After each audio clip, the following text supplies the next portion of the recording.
يا صباح الفل يا فانزاتي، اخباركم ايه؟ يا رب تكونوا بخير. النهارده جايه لكم باروع خطوه واروع حاجه ممكن نعملها في البيت، حاجه سهله وبسيطه وعلى قد الايد. وبعدين كان يوم عاشوراء وكده، فلازم يبقى يوم مميز في حاجه مميزه زيه يعني. النهارده حضرنا معانا نص كيلو بليله، معانا 2.5 كيلو لبن. عليهم طبعا المقادير دي هشرح مقاديرها واحده واحده. تعالوا بس شوفوا، خالتي مش عاجبها كمان البليله اللي بتتعمل في البيت. قعدت تعيب على امي وتقول لها ايه اللي انت عاملاه ده وايه ما اعرفش ايه كنت جبتها من بره جاهزه. بس والله يا جماعه تحفه، ماما طلع عينها حرفيا. هننزل هنا بمعلقتين النشا. طبعا هنكون محضرين البليله وسلقينها ومظبطينها ومطلعينها كده. هننزل بمعلقتين النشا.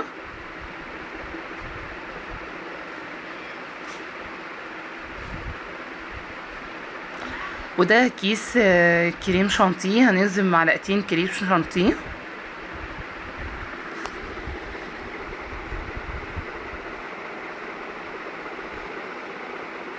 هننزل معلقتين كريم شانتيه. طبعا هنبقى محضرين بقى البيكنج باودر وكوب السكر كبير، وغير بقى المكسرات، اي مكسرات انتي محتاجاها وحباها تحطيها عندك متوفره عندك حطيها. احنا طبعا حطينا هنا جوز هند وحطينا زبيب وحطينا عين الجمل. هنحط كل المقادير اللي احنا ممكن نضربها مع بعض كده. هنزلنا بالنشا، وبعدين نزلنا بالكريم شانتيه، وبعدين نزلنا بالكيسين البيكنج باودر. هنا طبعا هنكون غاليين اللبن على النار.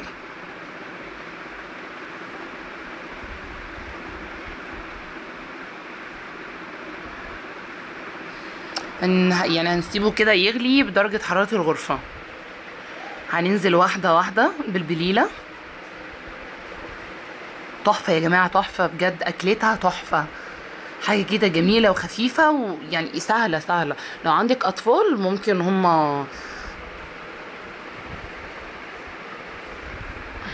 هننزل بيها كده واحدة واحدة.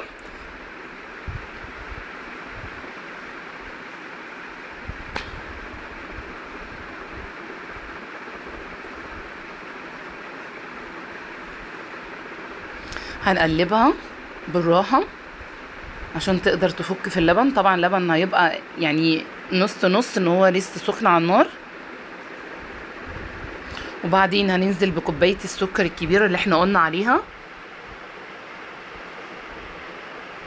هنقلبهم كويس جدا مع بعض. طبعا لو محتاجين اي تفاصيل اي حاجة يعني ممكن تكتبوا لي في الكومنت وانا اشرح لكم اي حاجة. طبعا هننزل بمعلقتين القشطة. القشطة دي يا جماعة تحفة تحفة، مخليها حاجة كده زبدة، يعني حاجة تحفة بجد. هننزل بمعلقتين القشطة.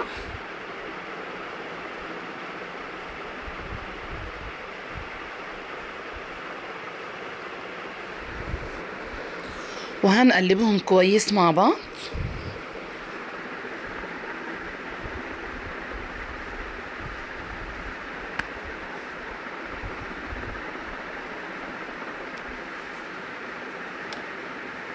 طبعا بقى كنا احنا يعني ايه حطينا بقية المكونات وضربناها مع بعض كده، ونزلنا بكوب ماء وقلبناهم كويس جدا جدا مع بعض، وحطيناها كلهم مع بعض. ما هنقلبهم كويس.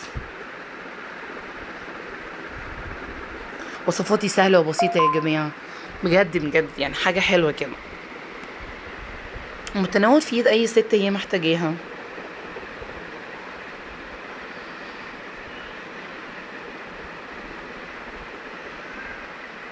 بعد كده هنفضل نقلب فيها لحد ما احس يعني ايه، تحس ان هي بتتقل كده مع بعض.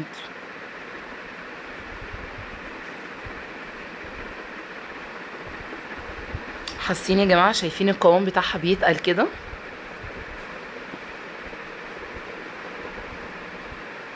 ولا ريحتها روعة روعة روعة بجد. شايفين؟ هنفضل نقلب لحد ما نوصل للسمك التخين قوي ده. وبعدين هنبدأ نغرفها في قوالب.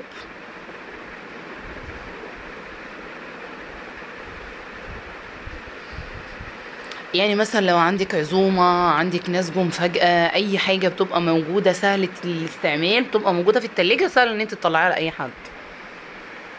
ما شاء الله يا جماعه كنا عاملين كميه كبيره قوي جدا، عشان يوم عاشوراء ده معروف بقى ان هو يوم مناسبه، مثلا اخواتي بيجوا، اي حد.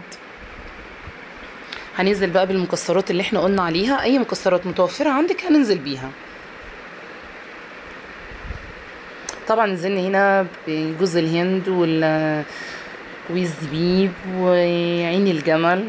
طبعا تحفه يا جماعه، عين الجمل بجد يعني بيدي طعم حلو قوي قوي قوي في وسط الاكل. ما تنسوش يا حبايب قلبي تعملوا لي لايك وشير وتتابعوا كل فيديوهاتي اول باول. اكسبلور.